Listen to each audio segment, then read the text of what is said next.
இந்த இந்த தேவாரத்தை படிப்பவர்கள் இன்ன பயனை பெறுவார்கள். உதாரணம் நம்ம தெரிஞ்ச பதிவுமே எடுத்துக்குவோம். மறையுடையாய் தோளுடையாய் அப்படின்னு எடுத்துக்கிட்டா, நீடவல்ல வார்சடையான் மேய நெடுங்கலத்தை சேடர் வாழும் மாமருகில் சிறபுறக்கோன் நலத்தால் நாடவல்ல பணுவல் மாலை ஞான சம்பந்தன் சொன்ன பாடல் 10 பாடவல்லார் பாவம் பறையும். நீ செஞ்ச பாவமெல்லாம் உன்னை விட்டு போகும். இவ்வளவுதான் பயன். இதுக்கு மேல வேற குறிப்பு அவர் கொடுக்கல. இதே அவ்வினைக்கு வினை எடுத்து படிச்சு பாருங்க. அவ்வினை பிறந்த பிறவியிற் பேணியம் செல்வன் களலடைவான் இறந்த பிறவி உண்டாகில் இமையவர் கோனடிக்கண் திறம்பையில் ஞான சம்பந்தன் செந்தமிழ் 10 வல்லார் நிறைந்த உலகினில் வானவர் கோனொடும் கூடுவர். வானவரோடு கூடுவர்ல, வானவர் கோன். வானவர் கோன் யாரு? சிவபெருமான். வானவர் கோனொடும் கூடுவர். இந்த பதிகத்தின் பயன் வேறு, அந்த பதிகத்தின் பயன் வேறு. ஆற்றல் அடல்விடையேறும் ஆலவாயான் திருநீற்றை போற்றி புகழி நிலாவும் பூசுரன் ஞான சம்பந்தன் தேற்றி தென்னன் நூடல் உற்ற தீப்பிணி ஆயின தீர சாற்றிய பாடல்கள் 10 வல்லவர் நல்லவர் தாமே. நல்லவர், அதனுடைய பயன் என்னவா இருக்கும்? அப்ப நல்லவர் என்பதுக்கு என்ன பொருள்னு பார்க்கணும். அந்த நல்லவர் என்ற சொல்லுக்கு ஆழமான பொருள் என்னன்னு பார்க்கணும். அந்த பொருள் அங்க எய்துவர்னு பொருள் ஆகும்.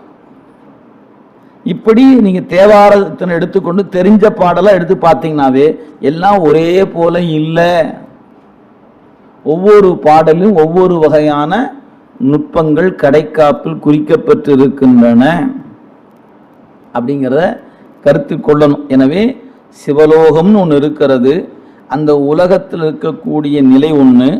அதில் சிவகணங்களாக, கணநாதர்களாக, அப்புறம் அந்த சாலோகத்தில், சாமீபத்தில், சாரூபத்தில் என்று 3 நிலைகளில் உயிர்கள் கோடான கோடி உயிர் இருக்கிறது. அங்கே எப்படி நம்ம கோடான கோடி உயிர்கள் நாம் இருக்கிற எந்த உலகத்தில் இருக்கிறதோ அதுபோல சிவலோகத்திலும் கோடான கோடி உயிர்கள், அதில் கோடான கோடி உயிர்கள் அவனோடு கலந்து இருக்கிறது. ஏன்? அது பக்குவ முதிர்ச்சியினால, ஞானத்தால். நமக்கு எப்போதெல்லாம் விருப்பும் வெறுப்பும் எழுகிறதோ யாராக இருப்பினும் அங்கே போக முடியாது. நீங்கள் அந்த சட்டையை தூக்கி ஒரு தூரமாக வீசினால் ஒழிய நீங்கள் எங்கே போக முடியாது? அந்த இடத்துக்கு போக முடியாது. நீங்கள் எது வேணாலும் பெற்றிருக்கலாம், ஞானமே பெற்றிருந்தாலும் போக முடியாதுங்க. மறந்துடுறேன், இதை நான் சொல்லுது சிவஞான போதம் சொல்லுது. நீங்கள் 4வது தீக்கை பெற்று ஞானம் கைவர பெற்றிருந்தும் ஓரொரு கால் மல வாசனை காரணமாக எங்கேயாவது விருப்பு வெறுப்புல சிக்குனீங்கன்னு சொன்னா கொண்டு சுத்தமாயா புவனத்தில் பிறக்க விட்டுடுவான்.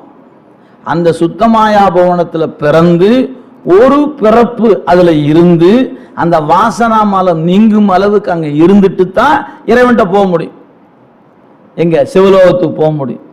நாம நினைச்சிட்டு இருக்கிறோம் நம்ம விரும்புகிறோம், அது என்ன கொஞ்சோண்டு தானே, கொஞ்சோண்டு தானே. இந்த கொஞ்சம் கொண்டு எங்க கொண்டு விட்டுடும் தெரியுமாண்ணா? பெரிய கப்பல் தான், சின்ன ஓட்டை தானுங்க, பொய்க்கலாம் விடுங்கன்னா போயிடுவோமா என்ன? இந்த சின்ன ஓட்டை கொண்டு கம்திராது நம்மளை கொண்டு கரைக்கு போய் சேர்த்திருமா என்ன? மறந்துடக்கூடாது. அதனால வேடம் கைதொல வீடு எளிதாகும். வேடம் உடையவரை வணங்கி நிற்போம். அவன் யாரா இருந்தா என்ன, அவன் என்ன கொடுவோம்னா நமக்கு என்ன? நமக்கு அதை பற்றிலாம் இல்லை. எனக்கு சாமி எனக்கு விதிச்சிருக்கிறார், திருவேடத்தை கண்டா வணங்கு, அதுக்கு மேலே ஆராய்ச்சி பண்ணாத. அவன் நல்லவன், மோசமானவன், கொடுமைக்காரன், அவன் என்னமா இருந்து போறான் யாருக்கும் எனக்கு தெரியாதியா, எனக்கு ஒரு வணக்கம் சொல்ல சொல்லியிருக்கார், நான் வணக்கம் சொல்கிறேன். அதைத்தான் நம் சமயம் இந்த நூலிலும் சரி, இதுக்கு அடுத்த நூலிலும் சரி அதை அறிவுறுத்து. எனவே கொஞ்சம் கடினமாக தான் இருக்கும். ஏன்? பக்குவப்படாத ஒரு கடினம், பக்குவப்பட்டுங்க, அதுதான் மருந்து, அதுதான் எளிமையானவள். எனவே முயற்சி பண்ணுங்க. நாம் முதல்ல உங்கள் அறிவுக்குள்ள நீங்கள் டியூன் ஆகணும். என்னென்னு, நாம் வேடத்தை கண்டா வணங்கணும், வேடத்தை கண்டா அப்படி நினைக்கவாது செய்யுங்க. அப்போதான் ஒரு நாள் மாற்றம் நிகழும். நான் இப்படித்தான் ஜாகிர வரைக்கும் இருப்பேன், என்னாலாம் மாற்றிக்க முடியாது என்ன அப்படின்னே நீங்கள் ஃபிக்ஸ் பண்ணி வச்சுக்கிட்டீங்கன்னா நீங்கள் மாறவே மாட்டீர்கள்.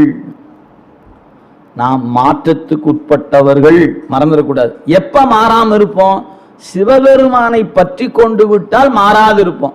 சிவபெருமானை பற்றினாத்தான் அறிவு மாறாம இருக்கும். சிவபெருமானை